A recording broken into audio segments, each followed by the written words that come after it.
अच्छा, एक चीज और आपको ध्यान में रखना है कि हम तो ऊर्जा के लिए पागल हो रहे हैं और इसके स्रोत खोज रहे हैं, लेकिन साथ ही साथ हम अपने इन्वायरमेंट को डिग्रेड कर रहे हैं। वायुमंडल प्रदूषित हो रहा है, वातावरण विभिन्न कारकों से प्रदूषित हो रहा है। तो आज भी जो हमारी ये पॉलिसी है शॉर्ट टर्म,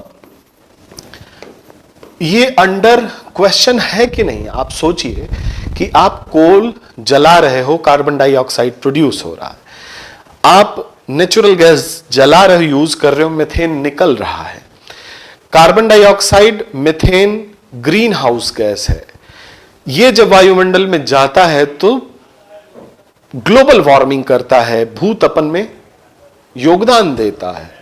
साथ ही साथ जब पेट्रोलियम को कंबस्शन किया जाता है, जलाया जाता है बच्चों, तो पेट्रोलियम से सल्फर डाइऑक्साइड, नाइट्रोजन ऑक्साइड निकलते हैं। इनके भी कुप्रभाव हैं। तो कहने का तात्पर्य यह है कि हम एक तरफ तो विकसित हो रहे हैं, लेकिन हमारा जो एनवायरनमेंट है वो डिग्रेड हो रहा है। तो क्या यह उपयुक्त है? ये बिल्कुल उपयुक्त नहीं है। हमें एनवायरनमेंट को और विकास को साथ साथ ले चलना होगा। इसलिए हम सस्टेनेबल डेवलपमेंट की ओर जा रहे हैं। और सस्टेनेबल जब डेवलपमेंट की बात करते हैं बच्चों, तो अक्षय ऊर्जा स्रोत जो कि रीन्यूएबल है, नवीकृत, नवीकरणीय ऊर्जा, उसकी तरफ जाना होगा। तो आपने अभी रिसेंटली एक शिफ्ट देखा होगा पूरे पॉलिटिकल एरिना में कि we are shifting from these traditional sources to solar energy. बहुत सारी ऐसी चीजें होंगी जिस पे हम चर्चा करेंगे। आइए धीरे धीरे इसको आगे ले चलते हैं। तो कुछ लिखना भी चाहेंगे आप, लिख लीजिए। ऊर्जा,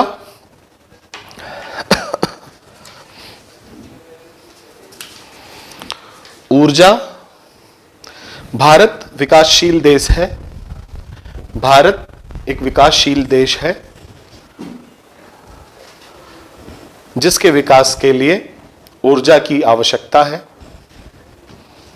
ऊर्जा की आवश्यकता है, जिस हेतु भारत की ऊर्जा नीति निम्नलिखित है। पहला पॉइंट, लघुकालिक। लघुकालिक, इसमें घरेलू और परंपरागत ऊर्जा स्रोतों, लघुकालिक इसमें घरेलू और परंपरागत ऊर्जा स्रोतों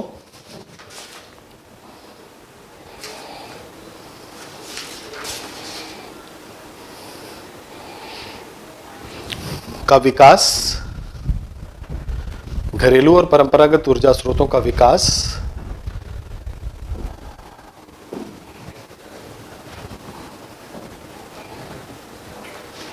तथा मांग का प्रबंधन, मांग का प्रबंधन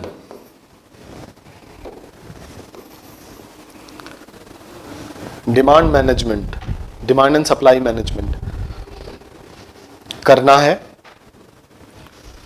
दूसरा है मीडियम टर्म, मध्यकालिक।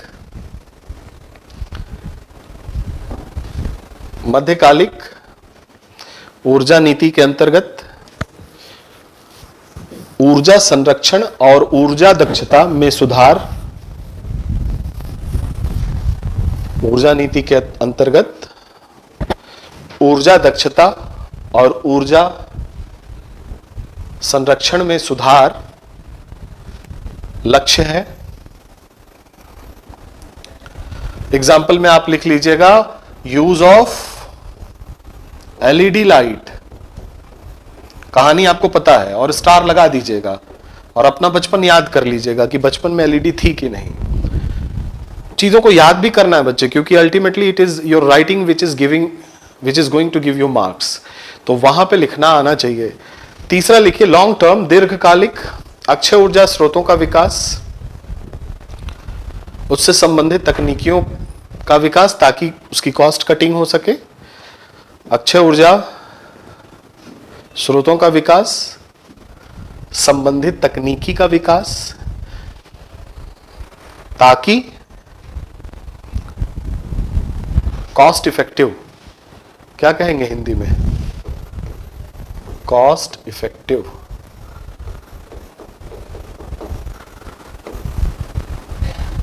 यही लिख लीजिए, सस्ता,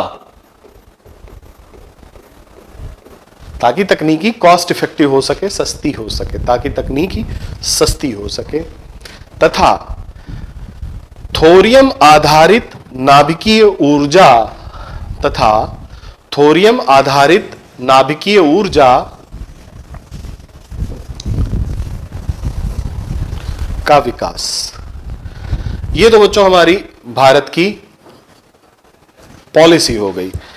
भारत की पॉलिसी देखने के बाद आइए देखते हैं ऑर्गेनाइजेशनल सेटअप क्या है। भारत में प्रधानमंत्री जी या हमारे संविधान ने कौन कौन सी ऐसी चीजें बनाई हैं, या एग्जीक्यूटिव ने ऐसी कौन कौन सी डिपार्टमेंट्स बनाए हैं, मिनिस्ट्रीज बनाई हैं, जिससे इसका विकास इंश्योर किया जा सके। तो पहला है मिनिस्ट्री ऑफ पावर, ऊर्जा मंत्रालय।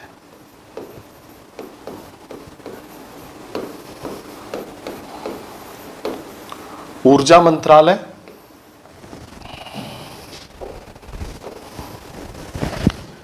लिख लीजिए इसको, ऊर्जा मंत्रालय।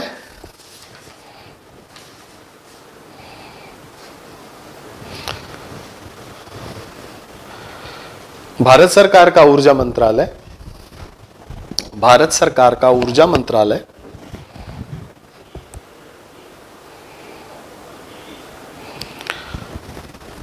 ऊर्जा उत्पादन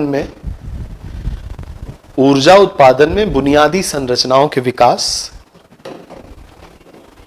ऊर्जा उत्पादन में बुनियादी संरचनाओं के विकास,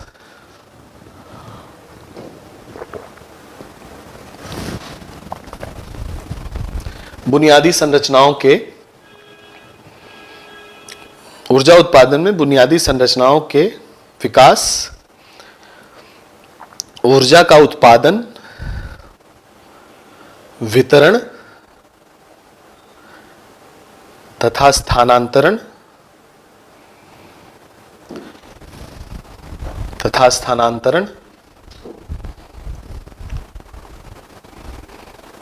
को सुनिश्चित करता है।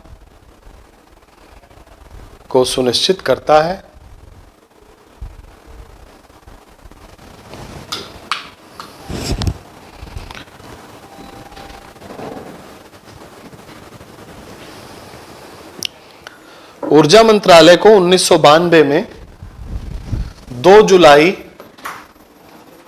1992 में मंत्रालय बनाया गया।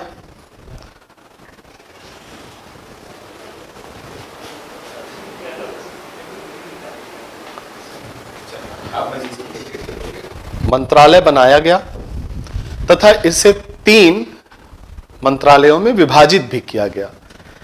3 मंत्रालयों में विभाजित किया गया है। कौन कौन से हैं वो देख लीजिए।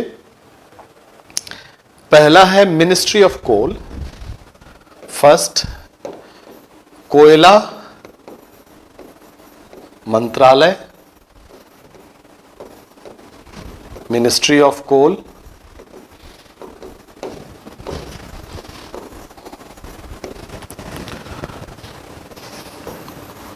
दूसरा है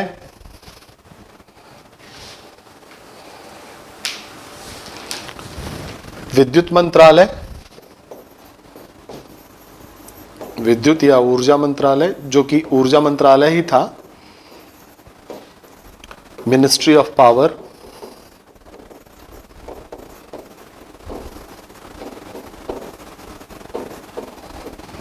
और तीसरा था, third was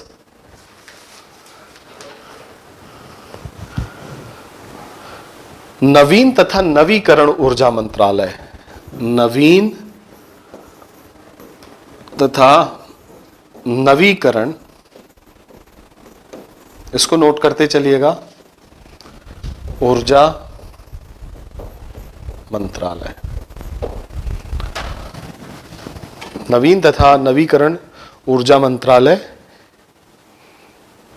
ministry of new and renewable energy. ये बाद में फिर बदलता है बच्चों, 2006 में इसका नाम फिर से परिवर्तित हो जाता है और इसका नाम परिवर्तित होने के बाद हो जाता है ministry of new and renewable energy. Ministry of new and renewable energy.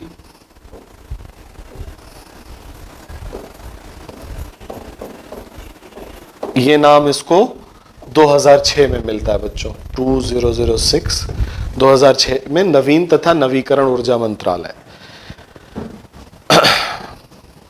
लिख लीजिए कोयला मंत्रालय। लिख क्या लीजिए, आपको पता है कोयला मंत्रालय का कार्य क्या है। उत्खनन से लेकर के ऑक्शन, कोल माइन के ऑक्शन, उसका उत्खनन, उसके विपणन, रेट के निर्धारण इत्यादि में कोल मिनिस्ट्री आती है। कोल ब्लॉक एलोकेशन लिखना चाहे तो लिख लीजिए, coal block allocation.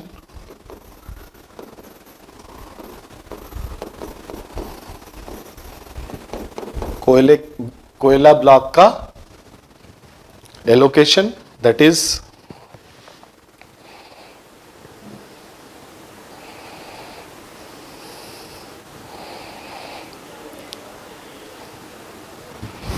Coal block allocation.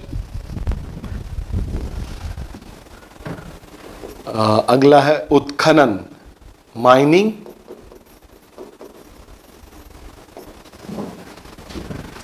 Transportation,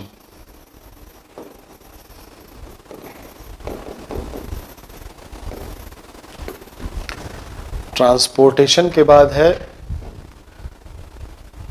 pricing and trade.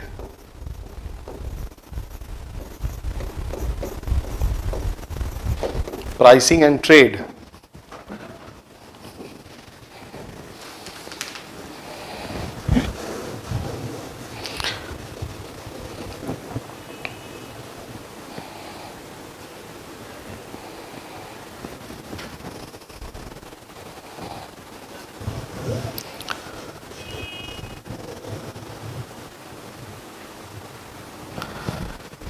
चलिए आइए देखते हैं नवीन तथा नवीकरण ऊर्जा मंत्रालय को।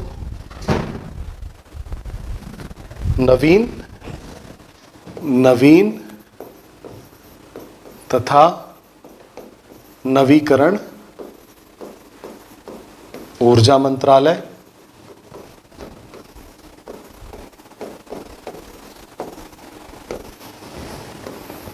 New and renewable energy, ministry of new and renewable energy. Bharat में जो कुछ भी न्यू और रिन्यूएबल एनर्जी में अनुसंधान हो रहे हैं, वहाँ पे इंफ्रास्ट्रक्चर डेवलपमेंट, उनमें नए रिसर्च और डेवलपमेंट, साथ ही साथ उत्पादन, प्राइसिंग जिसको कह लें टैरिफ, इन सब का निर्धारण करने के लिए ministry of new and renewable energy होती है। तो ये तो कार्य हो गए। अब इससे जुड़ी कुछ कंपनियां हैं बच्चों जिसका आपको डिटेल में जानकारी होनी चाहिए, जिसको हम लोग क्लास के लास्ट में एक नोट बना के लिख लेंगे।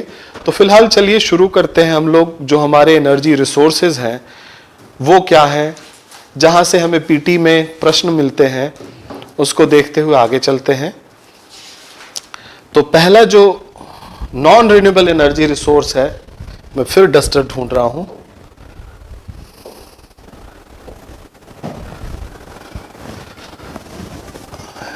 Non renewable energy resource, non renewable, गैर नवीकरण ऊर्जा स्रोत।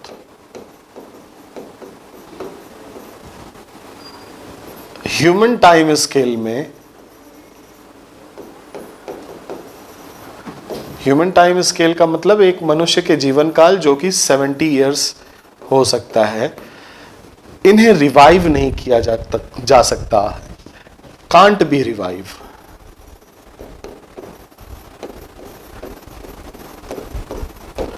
Can't be revive in human time scale. और जो आपको मैंने बताया कि सबसे ज्यादा installed capacity thermal power plant की है कोल बेस्ड, तो पहला जो है वो है कोयला। कोयला, और कोयला क्या है बच्चों, बनता कैसे है? कोयला या पेट्रोलियम, ये दोनों फॉसिल फ्यूल कहे जाते हैं, जीवाश्म ईंधन। क्या कहे जाते हैं बच्चों? जीवाश्म ईंधन। क्यों कहे जाते हैं? क्योंकि ये जो आज कोयला है अथवा पेट्रोलियम है, ये बहुत पहले, लाखों करोड़ों वर्ष पहले जीवित वन रहे होंगे, या फ्लोरा और फाना जो शैलो वाटर में या बरीड हो गए, किसी तरह जमीन के अंदर दब गए, वो धीरे धीरे पेट्रिफैक्शन के बाद, फॉसिलाइजेशन के बाद, जीवाश्मीकरण शब्द आप यूज कर सकते हैं, आज कोयला और पेट्रोलियम के रूप में हमें मिलता है। तो ये कोयला जो है बच्चों, वो भी जीवाश्म ईंधन है, वो भी कभी एक बहुत बड़ा वन रहा होगा, वो दबा जमीन के अंदर, और लाखों सालों के बाद जीवाश्मीकरण की प्रक्रिया के पश्चात आज वो कोयले के रूप में है। अगर देखा जाए मुख्यतः तो 4 तरह के कोयले होते हैं बच्चों। There are 4 kinds of coal. पहला है एंथ्रासाइट,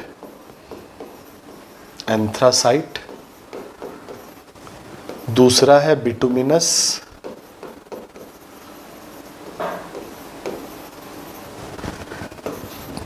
एंथ्रासाइट, बिटुमिनस, लिग्नाइट और चौथा है पीट। हिंदी भी यही है, एंथ्रासाइट, बिटुमिनस,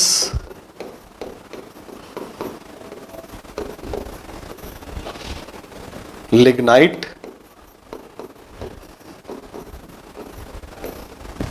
और पीट। 4 प्रकार के कोयले होते हैं बच्चों। आधार क्या है इनके वर्गीकरण का? इनके वर्गीकरण का आधार है अवेलेबिलिटी ऑफ कार्बन। कार्बन का कितना कंटेंट है इस कोयले में, उस आधार पे हम कोयले को डिवाइड करते हैं। कंटेंट जितना ज्यादा होगा बच्चों, वो कोयला उतना ही अच्छा होगा। तो कार्बन कंटेंट के आधार पर यहां आप लिख सकते हैं कार्बन कंटेंट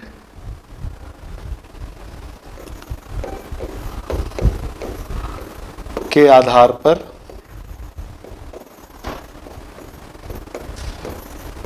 वर्गीकरण। कार्बन कंटेंट, कार्बन की मात्रा। ठीक है बच्चों, ये जो वर्गीकरण है कार्बन कंटेंट के आधार पे है, कार्बन की मात्रा के आधार पे है। अब इससे एसोसिएटेड जो फैक्ट है बच्चों, वो आपके प्रीलिम्स एग्जामिनेशन के लिए बहुत इंपॉर्टेंट हो जाती हैं। एक बार सवाल आया था कि इनमें से एंथ्रासाइट को पूछ दिया था कि भारत के किस क्षेत्र से पाया जाता है। दूसरा सवाल एक बार आया था कि कार्बन कंटेंट के आधार पे मिलान करना था, ऐसा पूछ सकता है। ये भी पूछ सकता है कि हम कहां से कौन सा कोयला मंगाते हैं। तो इस तरह के जो सिचुएशन है आपको परेशानी में डाल सकती हैं। तो कहीं ना कहीं यहां आप देखोगे तो ज्योग्राफी भी इन्वॉल्व है आपकी, और यूपीएससी में बहुत जरूरी हो जाता है आपको हर विषय का ज्ञान और विषय को जोड़ना सीखें। तो मेरा आपसे अनुरोध रहेगा बच्चों कि हम लोग साइंस टेक की क्लास में बहुत सारा ऐसा कुछ पढ़ेंगे जो हमें इकोनॉमिक ज्योग्राफी में उपयोग में लाना पड़ेगा हमारे एग्जामिनेशन पॉइंट ऑफ व्यू से।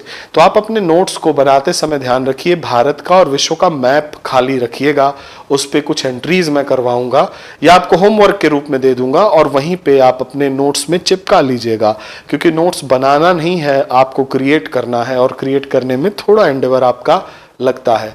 तो बच्चों यहाँ पे देखा जाए, इसको अलग अलग चलिए पढ़ते हैं कि एंथ्रासाइट क्या है।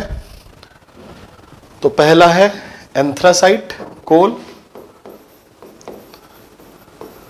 एंथ्रासाइट कोल में जो कार्बन कंटेंट होता है, कार्बन की मात्रा, वो 85 टू 95% तक होती है बच्चों।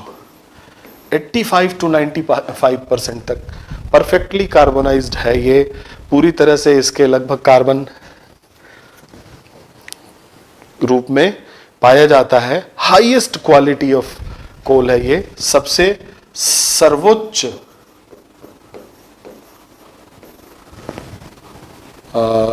क्वालिटी जो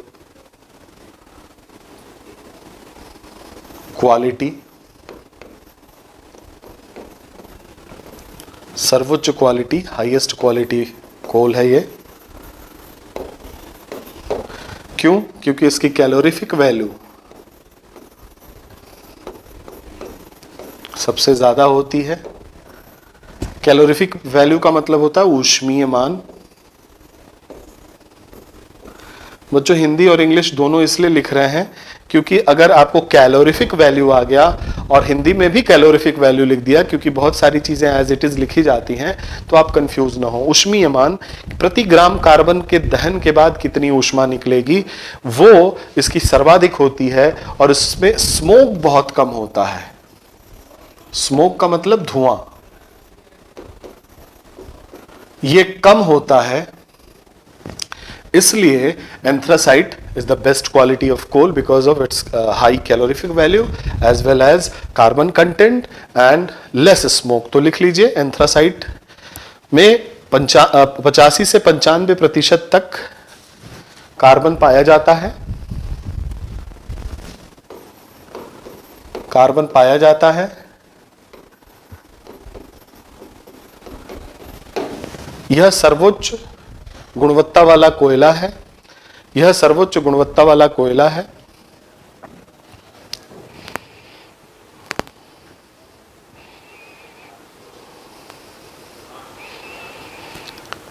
इसका ऊष्मीय मान सर्वाधिक होता है, कोयले में सर्वाधिक होता है, याद रखिएगा। इसका ऊष्मीय मान सर्वाधिक होता है।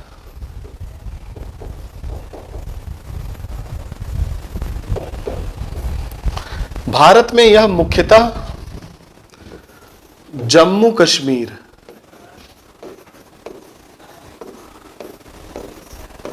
के क्षेत्र में मिलता है। वेरी इंपॉर्टेंट, इसको इंपॉर्टेंट लिख लीजिए, अंडरलाइन कर लीजिए। भारत में यह सिर्फ और सिर्फ जम्मू कश्मीर में पाया जाता है बच्चों। So it is present in Jammu Kashmir in India. Exclusive है, और कहीं नहीं मिलेगा भारत में। और भारत इसे आयात करता है ऑस्ट्रेलिया से, चूंकि एंथ्रासाइट कोल हमें चाहिए होता है। So it is imported from sorry Hindi लिखना है। भारत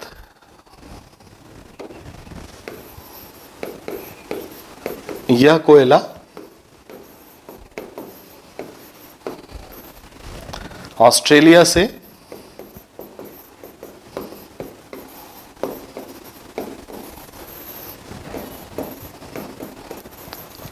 आयात करता है। भारत यह कोयला कौन सा, एंथ्रासाइट, ऑस्ट्रेलिया से निर्यात करता है, मंगाता है, सॉरी आयात करता है, इंपोर्ट करता है, मंगाता है, ताकि भारत के जो स्टील पावर प्लांट्स हैं वो दक्षता के साथ चलाए जा सकें। अगला है बच्चों बिटुमिनस।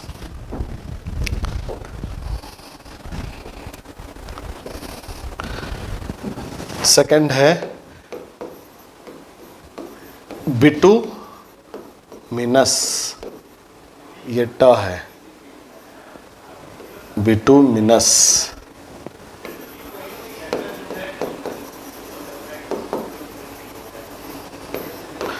बिटुमिनस कोल, ऑब्वियसली इसमें कार्बन कंटेंट अपेक्षाकृत कम होगा। कार्बन कंटेंट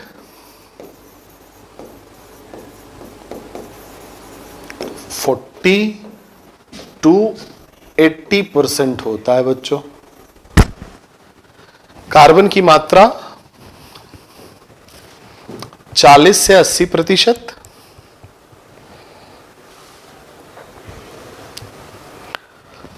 इसमें मॉइस्चर कंटेंट भी थोड़ा होता है बट कम होता है, लो मॉइस्चर कंटेंट।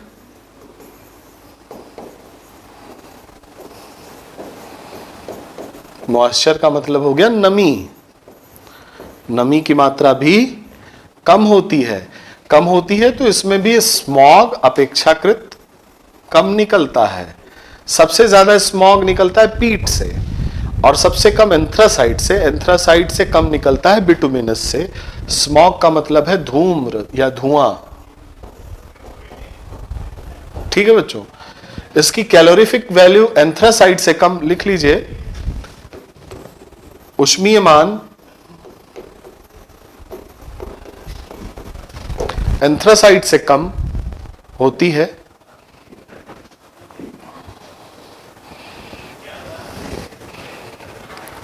और यह कोयला मध्यम कोटि का कोयला माना जाता है। यह कोयला मध्यम कोटि का कोयला माना जाता है।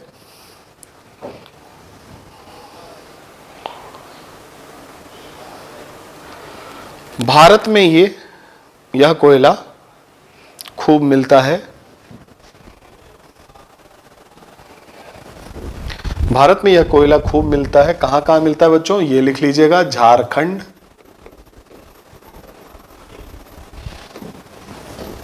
उड़ीसा, ओडिशा, वेस्ट बंगाल, झारखंड, उड़ीसा, वेस्ट बंगाल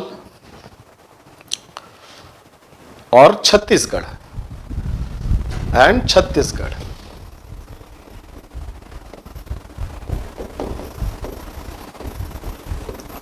तथा छत्तीसगढ़, झारखंड, उड़ीसा, वेस्ट बंगाल और छत्तीसगढ़, ये कोयला यहां मिलता है। अब आप क्या करेंगे, घर जाकर के मैप लेंगे भारत का और जम्मू कश्मीर में जो एंथ्रासाइट कोल है उसका रंग आप लाल रख लीजिए, वहां पे आप दिखा दीजिएगा, लिख दीजिएगा एंथ्रासाइट कोल डिपॉजिट।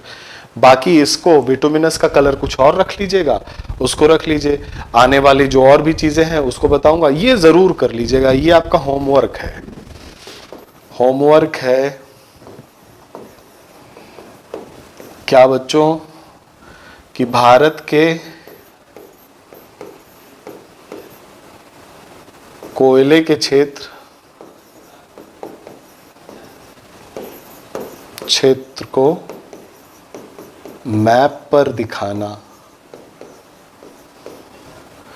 व्यक्त करना तथा नोट्स के साथ रख लेना, अटैच कर लेना। ये बहुत काम आएगा आपको आगे चल के। अगला लिखिए lignite, lower grade coal. Next one lignite,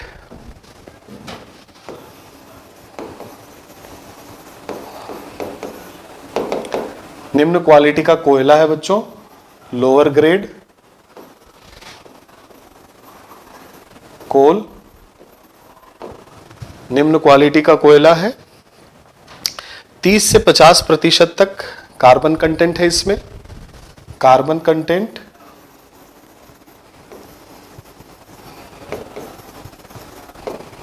30 to 50%, 50%, and it is rich in moisture, rich in moisture, अपेक्षाकृत इसमें मॉइस्चर कंटेंट ज्यादा है।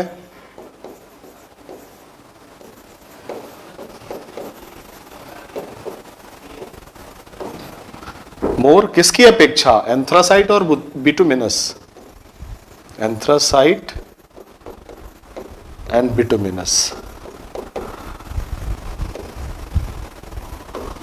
मॉइस्चर कंटेंट ज्यादा होने से स्मोक निकलता है बच्चों, धुआं निकलता है ज्यादा, तो कैलोरीफिक वैल्यू कम हो जाएगी। Calorific value will be lower. उष्मीयमान, उष्मीयमान कम हो जाएगा। उष्मीयमान कम होने से बहुत अच्छा कोयला नहीं माना जाता। और कहां कहां पाया जाता है बच्चों, तमिलनाडु, आसाम, राजस्थान स्टेट है, उसमें है ये तमिलनाडु,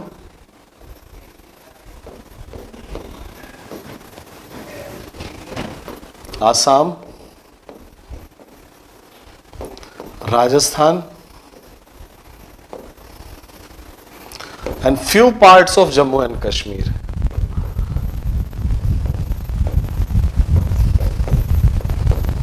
जम्मू एंड कश्मीर अब राज्य नहीं रहा, अब वहां वो केंद्र शासित प्रदेश है।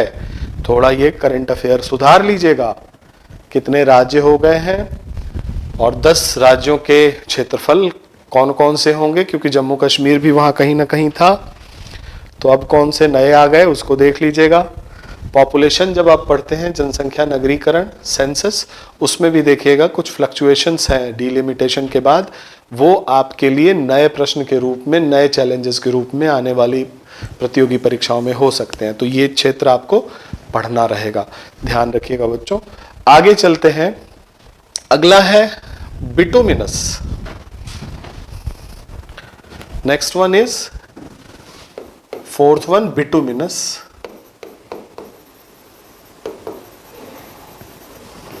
Sorry, peat, not bituminous, it is fourth, that is peat। Hindi भी पीट ही होगी, सबकी हिंदी वही है। पीट क्या होता है बच्चों? फॉसिलाइजेशन के प्रोसेस में होता है, पूरी तरह से फॉसिलाइज नहीं हुआ रहता, पूरी तरह से जीवाश्म नहीं बनता, तो उसमें कार्बन कंटेंट बहुत कम पाया जाता है और मॉइस्चर कंटेंट बहुत ज़्यादा पाया जाता है। तो ऐसे कोयले क्या होते हैं, पहले तो ये धुआं खूब छोड़ते हैं और फिर किसी तरह से जल पाते हैं। तो this is the worst quality of coal. तो आप लिख सकते हैं फर्स्ट स्टेज ऑफ ट्रांसफॉर्मेशन, जीवाश्म बनने की प्रथम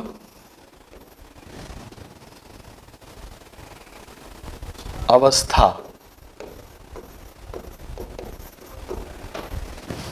में यह कोयला होता है।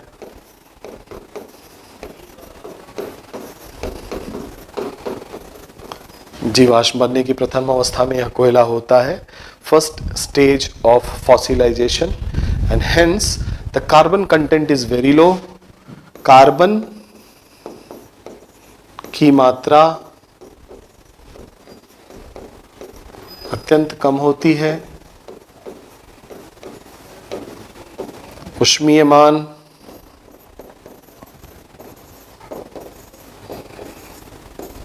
कम। तो क्वालिटी कैसी होगी? खराब होगी। कोल कंटेनिंग इसमें कितनी होती है ये देख लीजिए, about 30 to 35%। 30 to 35% coal content होता है। मॉइस्चर ज्यादा होता है, नमी अधिक होती है। ठीक है बच्चों, नमी अधिक होने के कारण ये अच्छी क्वालिटी का कोल नहीं माना जाता।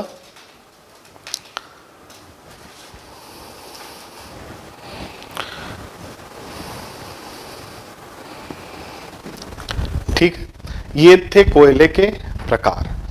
अब कोयले का एक्सप्लोरेशन होता है, खनन होता है, कोयला लाया जाता है। कोयला मिक्स फॉर्म में भी पाया जा सकता है, हो सकता है उसका कुछ पार्ट बिटुमिनस हो, कुछ एंथ्रासाइट हो, कुछ पीट फॉर्म में ही हो। इस तरह की अवेलेबिलिटी कोयले की हो सकती है। तो कोयले को पहले हम कोक में परिवर्तित करते हैं और कोक से फिर हम दहन का कार्य करते हैं। दहन का मतलब जलाते हैं, जला के चाहे स्टील इंडस्ट्री में उसको उपयोग में लाते हैं या थर्मल पावर प्लांट में ला दें। थर्मल पावर प्लांट में होता क्या है बच्चों, कोयला दहन करने के बाद जो ऊष्मा निकलती है उस ऊष्मा से पानी गर्म किया जाता है। पानी गर्म होने के बाद वाष्प बनती है और उस वाष्प को उपयोग में लाते हैं, टरबाइन चलाते हैं और टरबाइन से विद्युत निकलती है। डायनामो का सिद्धांत आपने जनरल साइंस में देखा होगा। तो यहां पे कोयले को पहले कोक में परिवर्तित किया जाता है। इसको देखते हैं कैसे करते हैं बच्चों। आपको बताया था मैंने, जो चारों तरह के कोयले बताए थे उसमें मॉइस्चर कंटेंट होता है कोयले में, उस मॉइस्चर कंटेंट को दूर कर दिया जाता है। तो जो कार्बन कंटेंट होता है, कार्बन की मात्रा, वो लगभग प्योर कोयले के बराबर हो जाती है। इसलिए पहले कोयले को कोक में परिवर्तित करते हैं। Coal when heated it is converted into coke. Coke क्या है बच्चों? कोक प्योर कोयला है, शुद्ध कोयला। इसमें हाई कार्बन कंटेंट,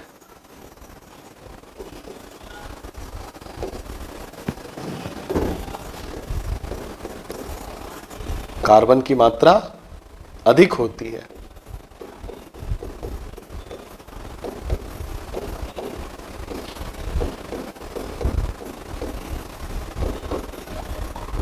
और लो स्मोक,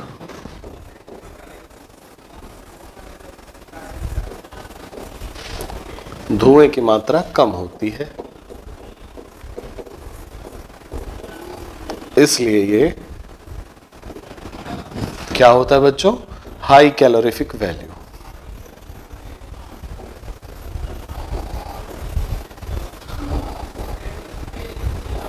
ऊष्मीमान इसका ज्यादा होता है और ये उपयोग में लाए जाते हैं आयरन एंड स्टील इंडस्ट्री।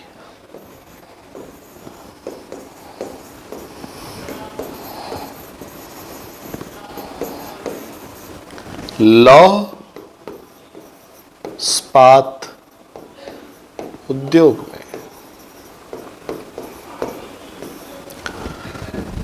कोयले को कोक बनाने की प्रक्रिया।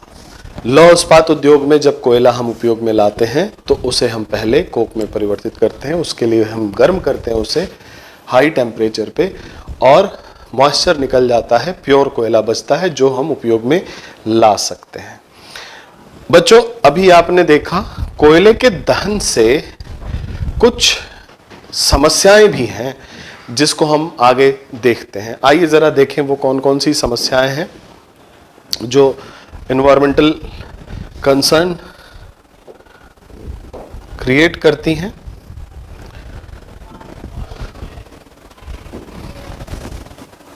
कोयले के दहन से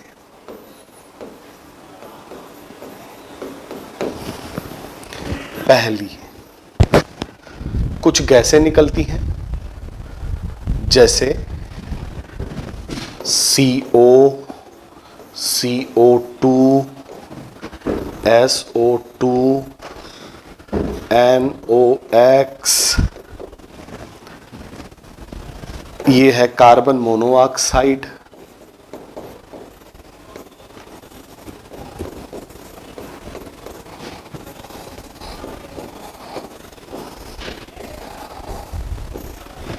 ये है कार्बन डाइऑक्साइड,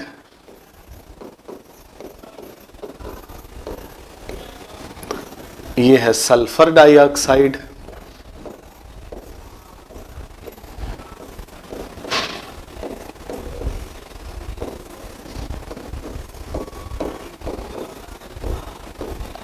और ये विभिन्न प्रकार के नाइट्रोजन ऑक्साइड।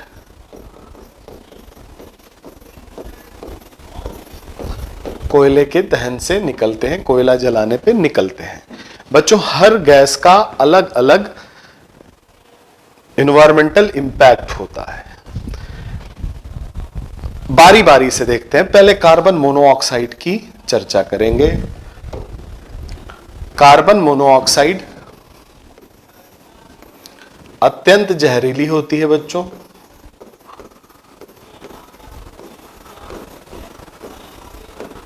इसको आप पॉइंट वाइज नोट करते चलें, यहां से प्रश्न बने हुए हैं। अत्यंत जहरीली गैस होती है। आपको जनरल साइंस में बताया गया होगा ब्लड वेस्कुलर सिस्टम में हीमोग्लोबिन होता है ब्लड में, और उस हीमोग्लोबिन का कार्य होता है ऑक्सीजन को विभिन्न कोशिकाओं तक पहुंचाना और विभिन्न कोशिकाओं से कार्बन डाइऑक्साइड को लेकर के लंग के पास ले आना और वहां गैसीय विनिमय के बाद उसे बाहर कर देना। यह प्रक्रिया हीमोग्लोबिन, जो कि एक प्रोटीन है, रुधिर में होता है, जिससे यह प्रक्रिया पूरी होती है। यह कार्बन मोनोऑक्साइड हीमोग्लोबिन के लिए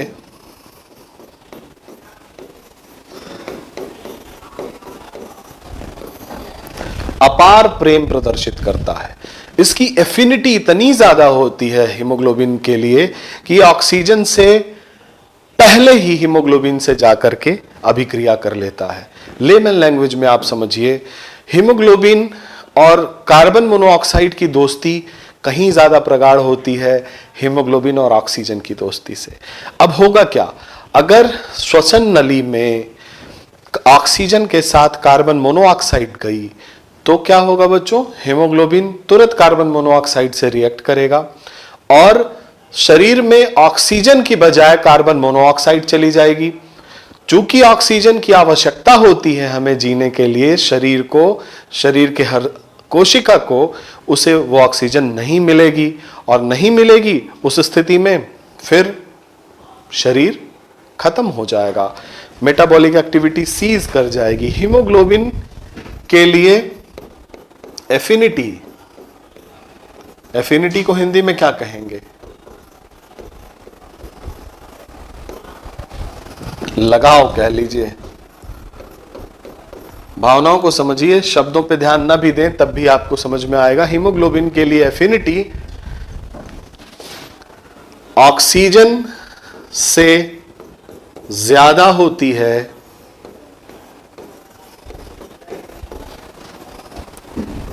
फलस्वरूप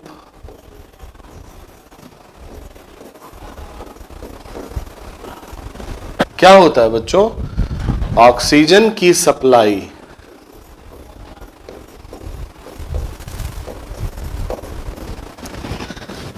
शरीर को नहीं हो पाती। इसको लिखते जाएं,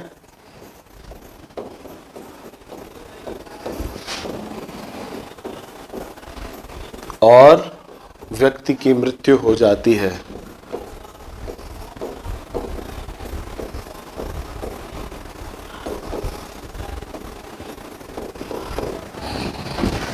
व्यक्ति की मृत्यु हो जाती है।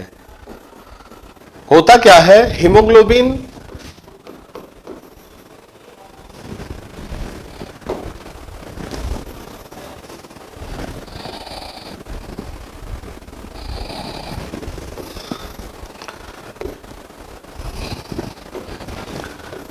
हीमोग्लोबिन जो होता है वो ऑक्सीजन से अभिक्रिया करके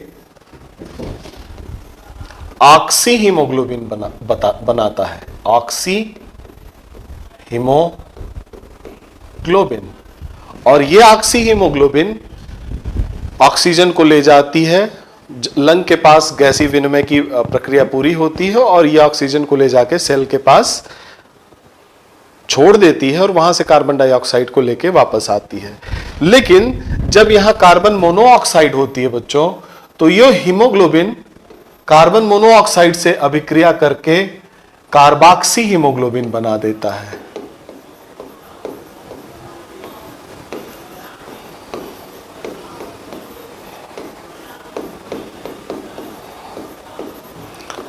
और कार्बोक्सी हीमोग्लोबिन बनने के कारण जो हीमोग्लोबिन होता है वो अब ऑक्सीजन को नहीं ले जा पाता और परिणाम आपके सामने है।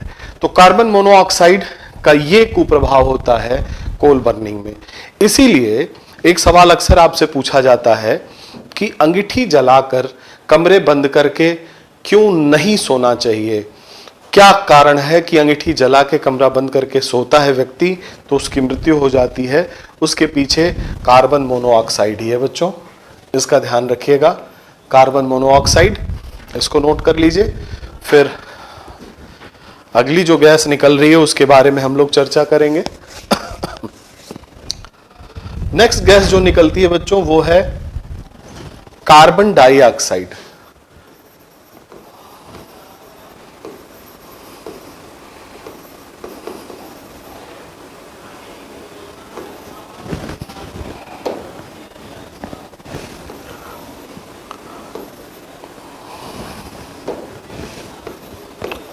Carbon dioxide CO2। जब आप कोयले को जलाते हैं CO2 निकलती है, और CO2 क्या है बच्चों? ग्लोबल वार्मिंग गैस है। ग्लोबल वार्मिंग समझ रहे हैं आप? इसको ग्रीन हाउस गैस भी कहते हैं। हिंदी में भी अंग्रेजी में भी ये दोनों टर्म लिखे जाते हैं, लिखे जाने चाहिए। हरित गैस, हरित गृह गैस बड़ा अटपटा सा लगता है। Green house gas, global warming gas इसे कहा जाता है। वैसे तो ये प्रकृति में 0.03% ही है हमारे वायुमंडल में, और इतने से ही यहाँ पे ग्लोबल वार्मिंग, या कह लीजिए जो अर्थ है हैबिटेबल प्लेस है। अगर ये नहीं रहती तो अर्थ का टेम्परेचर बहुत कम हो जाता। इसकी चर्चा आप हीट बजट जब पढ़ाए जाएंगे, आपको ज्योग्राफी की क्लासेस हो चुकी होंगी, उस समय ध्यान दे लीजिएगा कि जो high long wave terrestrial radiation होते हैं, जो पार्थिव विकिरण होते हैं, वो ऊपर जाकर के इन्हीं गैस के द्वारा अवशोषित कर लिए जाते हैं, जिससे कि पूरी पृथ्वी का तापमान बना रहता है, कम बना मतलब मॉडरेट बना रहता है। तो ये ग्लोबल वार्मिंग गैस है। एडिशन जब भी होगा बच्चों, ग्लोबल वार्मिंग बढ़ेगी। साथ ही साथ एसिडिफिकेशन बढ़ेगा। Acidification of ocean water. समुद्र के जल की अम्लीयता बढ़ेगी। अम्लीयता बढ़ेगी, और सॉइल का भी एसिडिफिकेशन बढ़ेगा। सॉइल यानी मिट्टी की अम्लीयता बढ़ेगी। यानी आप देख रहे हैं, एक तो एसिडिफिकेशन कर रहा है, दूसरा ग्लोबल वार्मिंग कर रहा है। कौन कर रहा है? Carbon dioxide. कहां से निकलती है? फॉसिल फ्यूल बर्निंग से निकलती है। कोल को आप जब जलाते हैं तो निकलती है। तो ये दो कंसर्न बताए, कार्बन मोनोऑक्साइड, कार्बन डाइऑक्साइड। अगली गैस जो निकलती है बच्चे वो है सल्फर डाइऑक्साइड। इसके भी बारे में जान लीजिए। सल्फर डाइऑक्साइड जब निकलती है तो आपको पता है वायु में जो हमारा एटमॉस्फेयर है उसमें जल के कण होते हैं वाटर वेपर के रूप में। वाटर वेपर, जल वाष्प।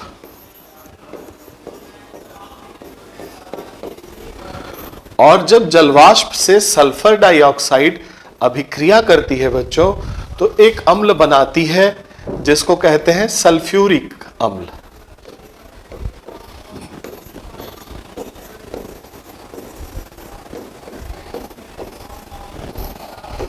सल्फ्यूरिक अम्ल। अब जरा ध्यान दीजिए, ये सल्फ्यूरिक अम्ल जब पानी के जलवाष्प में सल्फ्यूरिक अम्ल के रूप में बादल बनाता है, और बादल जब बरसते हैं तो नीचे पानी की अम्लीयता बढ़ी हुई होती है, जिसके कारण वहां के फ्लोरा और फाना पे निगेटिव इंपैक्ट पड़ता है। हरे पत्तों पे चकत्ते उभर आते हैं, स्किन पे घाव हो जाता है। इस घटना को एसिड रेन कहते हैं, अम्ल वर्षा कहते हैं।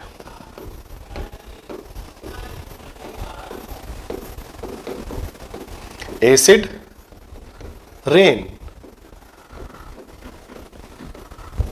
बच्चों अम्ल वर्षा, एसिड रेन, ये भी सवाल आपसे पूछा गया है कि एसिड रेन का कारक कौन है? तो वाटर वेपर और sulphur dioxide.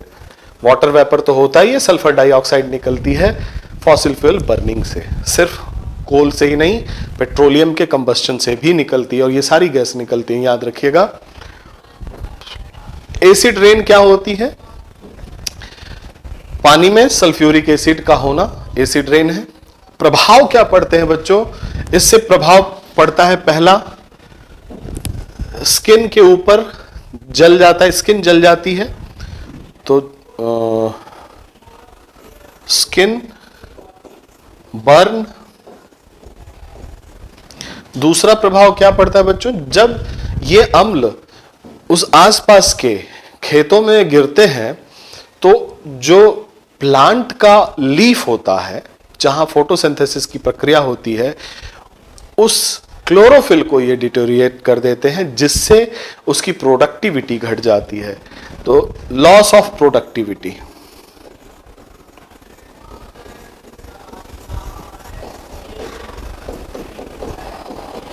Loss of productivity, it is because of acid rain. सिर्फ यही नहीं, वहां अम्ल वर्षा होने से आसपास के इकोसिस्टम के सॉइल की एसिडिटी बढ़ जाती है, अम्लीयता बढ़ जाती है। तो इंक्रीज इन एसिडिटी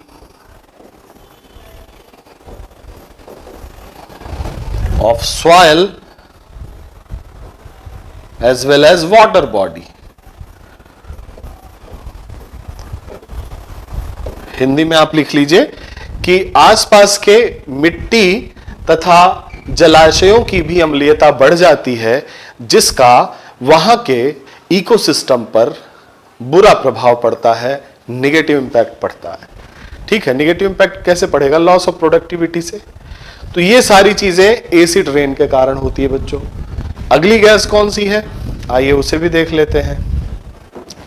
अगली गैस मैंने बताई थी NOx। ये नाइट्रोजन के कई सारे ऑक्साइड्स निकलते हैं बच्चों, और नाइट्रोजन की ये सारे ऑक्साइड्स क्या करते हैं? ओजोन डिप्लीशन में बहुत बड़ा रोल प्ले करते हैं। ओजोन डिप्लीशन, ओजोन क्षरण,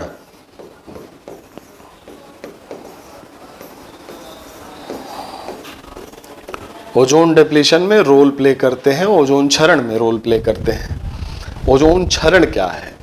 थोड़ा सा समझिएगा, एनवायरनमेंट का ये सेक्शन है, थोड़ा सा जानेंगे तो आप समझ जाएंगे। आपने पढ़ा होगा ज्योग्राफी में, जब वर्टिकल जोनेशन किया जाता है एटमॉस्फेयर का, तो सबसे पहले होता है अप टू 10 to 14 किलोमीटर तक, sometime 18 also, troposphere,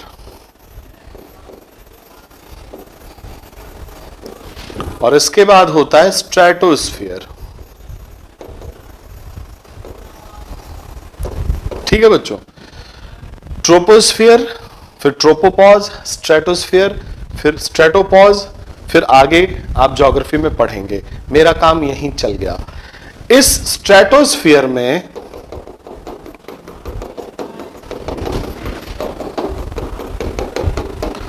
ozone gas होती है बच्चों। ओजोन O3 से व्यक्त करते हैं।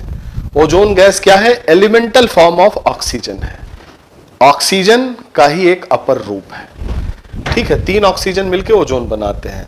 इस स्ट्रेटोस्फियर में ओजोन का कंसंट्रेशन ज्यादा पाया जाता है। कोई लेयर जैसा कोई कॉन्सेप्ट नहीं है, याद रखिएगा। होता क्या है, ये कंसंट्रेशन ओजोन का काम क्या करता है? जो सूर्य से आने वाली पैराबैंगनी किरणें, अल्ट्रावायलेट रेडिएशन, यूवी रेडिएशन को रोक देता है, पृथ्वी तक नहीं आने देता। खास करके यूवी बी, 3 होती है, यूवी ए, यूवी बी और यूवी सी। तीनों डैमेज कॉज करती हैं। क्या डैमेज कॉज करती हैं वो भी जान लीजिए बच्चों। ये skin cancer, skin burn, genetic material में चेंज जिससे म्यूटेशन इत्यादि घातक परिणाम इसके होते हैं अगर ये पृथ्वी तक पहुंच जाए तो। लेकिन स्ट्रेटोस्फियर का ये ओजोन क्या करता है? इन्हें चेक करता है, इन्हें रोक देता है। ऊपर एक साइकिल चल रही होती है, ओजोन साइकिल, जिसे एनवायरमेंट और इकोलॉजी में हम लोग देखेंगे। फिलहाल यहां देखिए, ओजोन इसे रोक देता है, अल्ट्रावायलेट रेज नीचे नहीं आ पाती। लेकिन आप क्या कर रहे हो? आप पिछले 2 सदियों से, 2.5 सदियों से कोयला जला रहे हो, कोयला जला रहे हो, एसी चला रहे हो, क्लोरोफ्लोरोकार्बन वायुमंडल में फेंक रहे हो, और नाइट्रोजन ऑक्साइड फेंक रहे हो। ये नाइट्रोजन ऑक्साइड क्या करता है बच्चों? ये ओजोन को क्षरित करता है। कैसे करता है ये मैं बता देता हूं आपको अगले चैप्टर पे। आइए देखते हैं ओजोन क्या होता है। जब अल्ट्रावायलेट लाइट आती है तो ये ऑक्सीजन और नेसेंट ऑक्सीजन में परिवर्तित हो जाता है, टूट जाता है। जैसे ही देखिए, याद रखिएगा, कहीं भी कोई भी बॉन्ड टूटेगा या बनेगा, इस प्रक्रिया में एनर्जी रिलीज होती है और एब्जॉर्ब होती है। ठीक वैसे ही जब इसको एक्स्ट्रा एनर्जी मिली तो ये क्या करेगा बच्चों, ये फटाफट टूट जाएगा ऑक्सीजन और नेसेंट ऑक्सीजन में, एनर्जी एब्जॉर्ब हो गई, ये एनर्जी यूटिलाइज हो गई इस बॉन्ड को तोड़ने में, अल्ट्रावायलेट रेज की एनर्जी रोक दी गई। अब क्या होगा, जैसे ही एनर्जी यूटिलाइज हो जाएगी, ये दोनों फिर से ज्वाइन करके O3 बना लेते हैं। ऑक्सीजन और नेसेंट ऑक्सीजन, इसको नवजात कहते हैं, नवजात ऑक्सीजन, फिर से O3 बना लेते हैं। लेकिन इसी बीच एक विलेन, कई सारे विलेन हैं, जिसमें नाइट्रोजन ऑक्साइड भी है, जिसमें क्लोरोफ्लोरोकार्बन भी है, हाइड्रोब्रोमोकार्बन भी है। ये सारे यहां पहुंचे होते हैं, धीरे धीरे ऊपर नीचे से आपने जला जला के इन्हें भेजा है। अब क्या होता है, NOx फटाफट इस ऑक्सीजन को अपने में मिला लेता है, और जैसे ही अपने में मिला के ये नाइट्रोजन के वेरियस ऑक्साइड के रूप में बना लेता है, क्योंकि उसकी एफिनिटी नेसेंट ऑक्सीजन के लिए ज्यादा है, ये ऑक्सीजन अकेला पड़ जाता है। अब ये पुनः O3 में नहीं बदल पाता।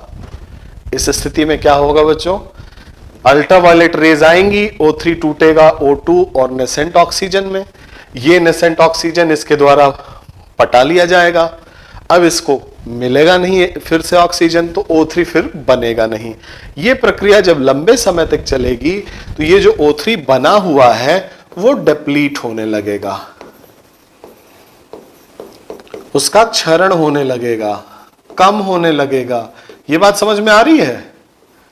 और जब इसका क्षरण होने लगता है स्ट्रेटोस्फीयर में, इसकी सांद्रता कम होने लगती है, इसका कंसंट्रेशन कम होने लगता है, तो उसी को हमारे वैज्ञानिकों ने कहा कि होल हो गया है वो स्ट्रेटोस्फीयर में, ओजोन छिद्र बन गया है। तब क्या हो जाएगा बच्चों, ओजोन छिद्र। ओजोन छिद्र बनने का कारण आपको फॉसिल फ्यूल बर्निंग है, जिसमें नाइट्रोजन ऑक्साइड, कई तरह के नाइट्रोजन डाइऑक्साइड, नाइट्रोजन ट्राइऑक्साइड इत्यादि निकलते हैं और वो ओजोन डिप्लीशन कॉज करते हैं। इसके अलावा भी जो क्लोरोफ्लोरोकार्बन है, क्लोरोफ्लोरोकार्बन,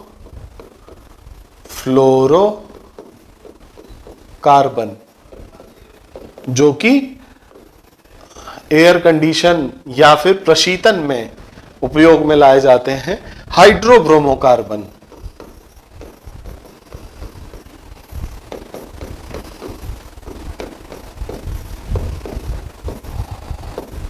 इत्यादि, ये क्या करते हैं बच्चों, ये भी ओजोन डिप्लीशन करते हैं, लेकिन they are not coming from fossil fuel burning. ये फॉसिल फ्यूल से नहीं आते, फॉसिल फ्यूल से आता है केवल नाइट्रोजन ऑक्साइड।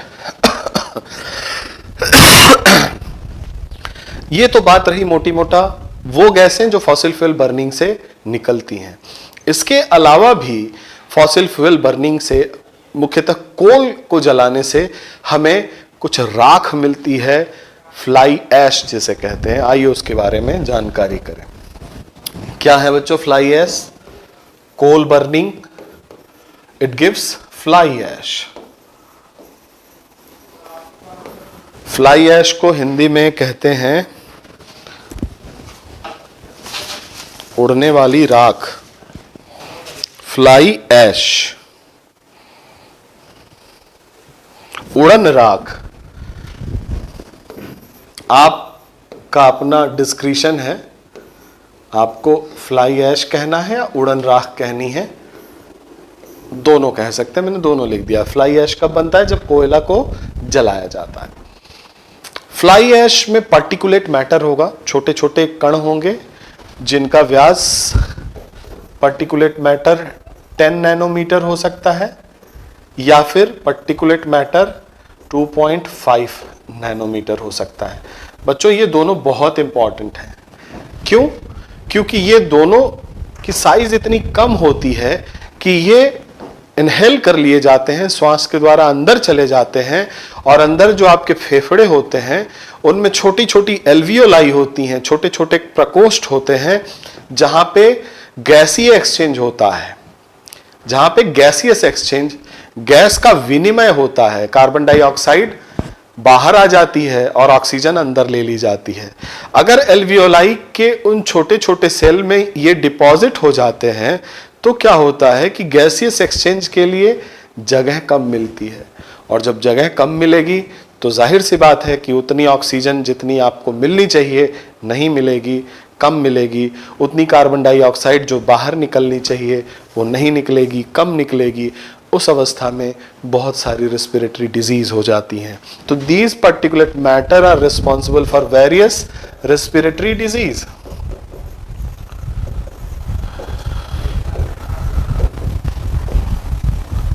श्वसन संबंधी रोग जैसे एस्थमा,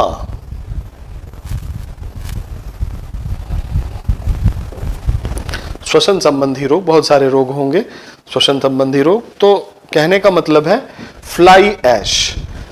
तो हमारे पास कुछ ऐसी व्यवस्था होनी चाहिए जो ये फ्लाई ऐश को हम उपयोग में ला सके। तो आजकल बच्चों फ्लाई ऐश को बहुत तेजी से उपयोग में लाया जा रहा है सीमेंट इंडस्ट्री में। पोर्टलैंड सीमेंट, पोर्टलैंड सीमेंट ये फ्लाई ऐश के द्वारा बनते हैं। ब्रिक्स इंडस्ट्री,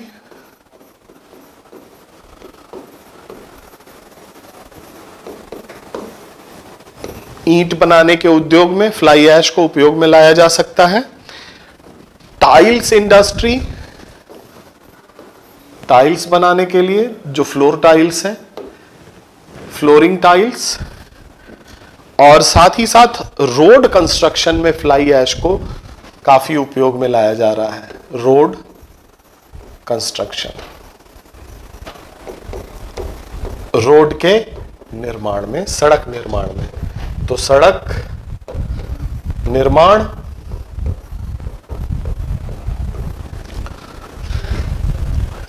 ईंट उद्योग, इसके ईंट मजबूत भी होते हैं और हल्के भी होते हैं। तो जो भूकंप रोधी मकान बनाए जा रहे हैं उसमें इनके ईंट जो है उपयोगी सिद्ध हो रहे हैं। पोर्टलैंड सीमेंट, सीमेंट उद्योग में,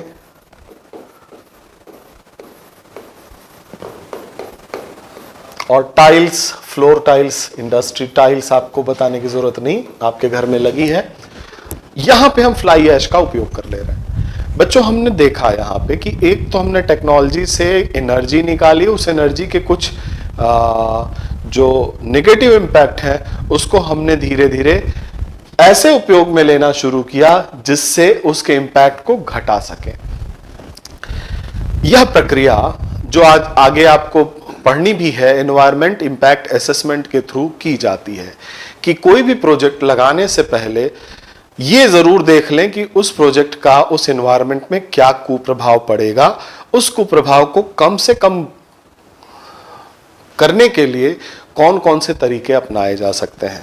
तो ये आप आज की क्लास में हमने जो सारी बातें आपसे डिस्कस की, it is solely related with coal, और हम लोग ऊर्जा की बात कर रहे हैं। आज समय आज का हो गया है और अगले वीडियो में हम इसी श्रृंखला को आगे बढ़ाएंगे और ऊर्जा के अन्य स्रोतों जो कि भारतवर्ष में उपयोग में लाए जा रहे हैं उनकी चर्चा की जाएगी। तब तक के लिए बहुत बहुत धन्यवाद।